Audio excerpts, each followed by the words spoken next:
All right, let's do some more rapid fire. You guys spoke last time. You said you liked the rapid fire, so we'll keep it going. So this is from Deepak. He says, does frequent sex hinder muscle growth? The short answer is no.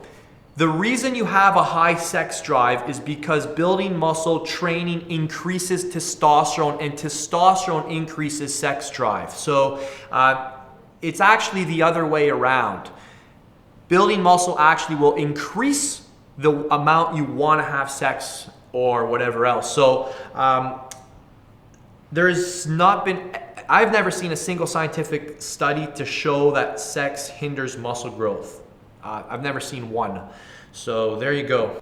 Next question comes from Shane Holster. He says, carbs late in the day will increase body fat. Contrary to popular opinion, I have carbs late in the day and don't seem to notice any negative effects. I'm assuming, Shane, that you train in the afternoon or in the evening time. And for those that train in the afternoon or evening time, you want to time your carbs within 1 and 4 hours after you train. All right, so that is false for people that train, who time their carbs after their workout. True or false? Vince, hard liquor, vodka, tequila is better to drink when attempting to stick to a more healthy lifestyle we all celebrate, right? Versus a pint or two of a pale ale or Lagera beer. You're asking me what's the better of two evils.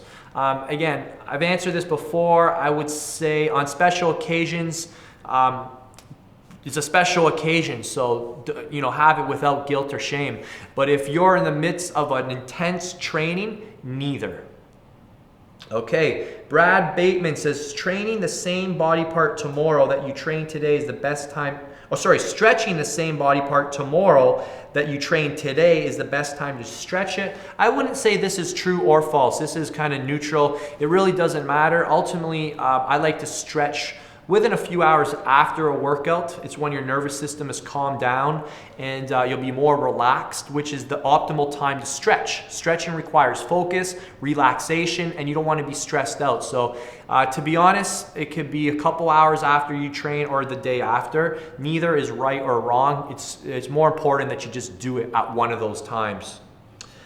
Next question from Brad, follow-up one again. Yoga or Pilates is a must for bodybuilders that have posture imbalances.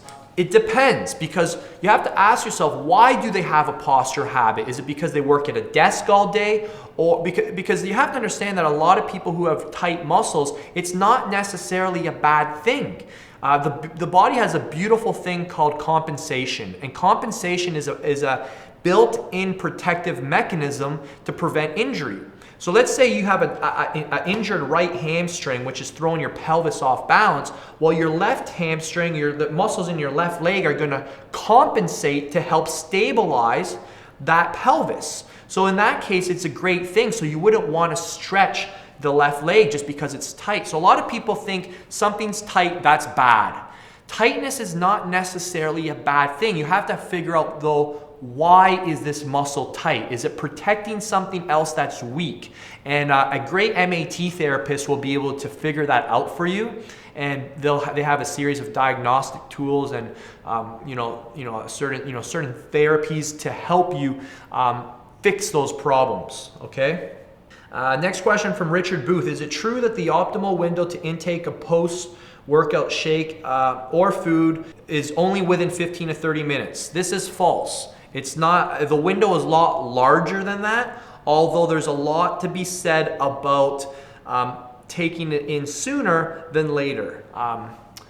It's not a make or break, but for me, simple logic says, why would you wait? After you kick the crap out of your muscles, after you've damaged your muscle tissue, why would you want to wait? I mean, sure, you might have to drive home, you didn't prepare your shake, but if you can, from my experience, for literally hundreds of in-person clients and thousands of online clients, I've found that they get better results getting their post-workout shake in sooner than later. I'll let you interpret that any way you want, but sooner than later, in my experience, is more optimal. I know some research disagrees, but my experience has proven differently, and I consider my experience a self-experiment. So essentially, tough luck for people who want to disagree on that one. All right, guys, thank you so much for watching. That was another great series of questions. I want to congratulate you guys. You guys are getting better at asking these questions. I can tell you're absorbing the info, you're thinking, and you know, one of my goals is to make you thinking man bodybuilders. I want you guys to learn how to think,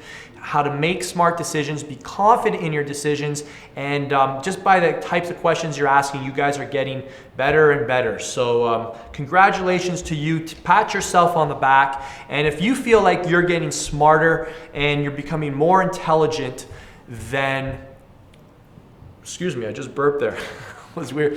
Like this video up. You guys probably knew what I was gonna say.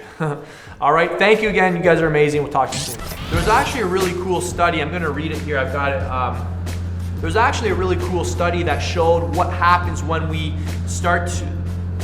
There was actually a study done by the Journal of International Society. Robin, let's just keep going. How many minutes are we at? A lot of true or false here.